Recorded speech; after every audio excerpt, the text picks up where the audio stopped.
Good afternoon বন্ধুরা, কেমন আছো তোমরা? আজ সানডে। সানডে মানেই আমার কাছে নয়, সকলের কাছে একটা ভাইটাল ডে। আর আমার সেদিন প্রচুর চাপ থাকে। তো সকালবেলায় পার্লার থাকে, তারপরে ডিস্ট্রিবিউটর আসে, প্রচুর প্রচুর প্রচুর চাপ।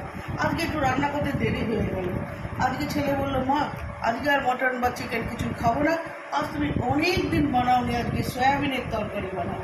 তাই আজকে সয়াবিনের তরকারি বানিয়ে ফেললাম, সাথে বানিয়ে ফেললাম ভাত, তার সাথে রয়েছে শাক, তার সাথে রয়েছে মাছের ডিমের বড়া, সঙ্গে সঙ্গে রয়েছে মাছ ভাজাও কিন্তু, আর সয়াবিনের তরকারি, তার সাথে রয়েছে ডাল, লাস্ট পাতে রয়েছে দই।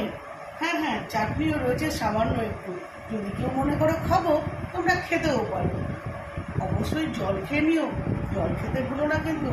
গরম একটা কেমন যেন একটা বিচ্ছিরি গরম, বৃষ্টিও হচ্ছে আবার ঠান্ডাও থাকছে। যাই হোক, সবাই ভালো